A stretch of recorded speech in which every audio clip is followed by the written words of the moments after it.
Guys, may bagong scam na naman yata, oh.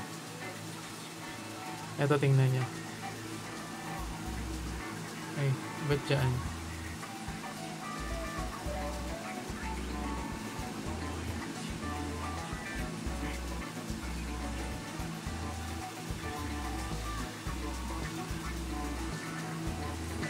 Eto guys, tingnan nyo. Yan, oh.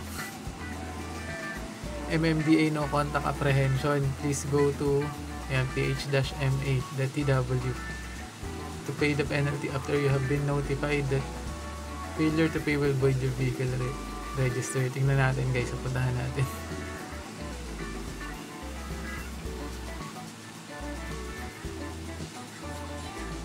Bagal na internet ko eh. And guys, tingnan nyo, para siya yung LTMS eh. Ganda ng pagkakagaya. Yan, kung matagal ka na sa internet, matatawa ka na lang sa mga ganito. Pero yung mga bago, no, yung mga ibang senior, tsaka hindi masyadong techie, pwede mabiktima na ito. Enter web plate. Try natin, enter tayo ng plate, no? PIK 666. Ayan. 3 days na ito overdue. Ayan. Ang galing, no? Citation number pa. Alinsunod sa MMDA resolution 05-05 serye. Nakakatawa yung serye o si serye ng 2024. Ang driver ng sasakyan na nabanggit dito kasama ng ay nakunan na lumabag sa mga alituntunin at batas traffic na nasaad. Uri ng bihikulo private, may-ari PIK 666, plaka PIK 666, nilabag pagtanggap ng mga tawag habang umaandar ng isang motor. So distracted driving siya.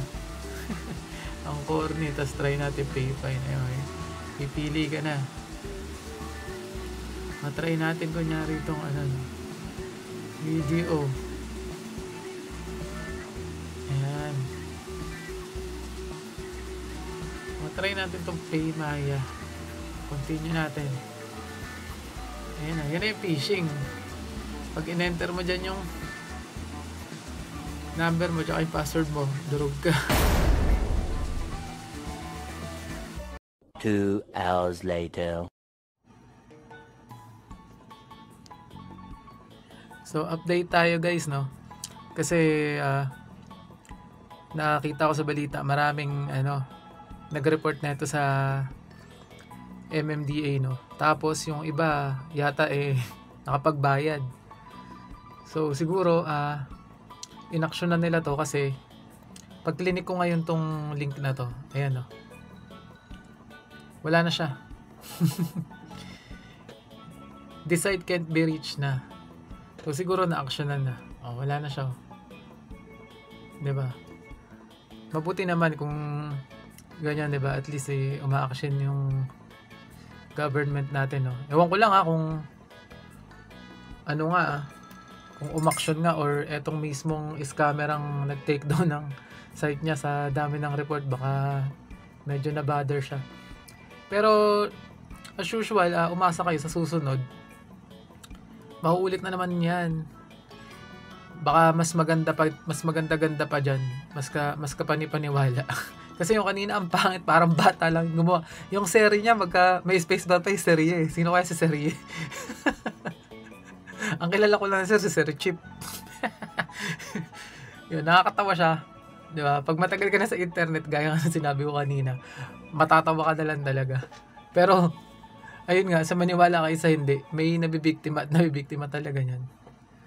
So, ayun lang guys, wag tayo pa pautusan mga to. Nakakatawa tong mga to diba? Pero nakakaawa yung mga mabibiktima nila kasi sayang din yung 1,000 pesos mo, diba? Yun, so, ayun lang. Thanks for watching and see you on my next video na lang. Ride safe!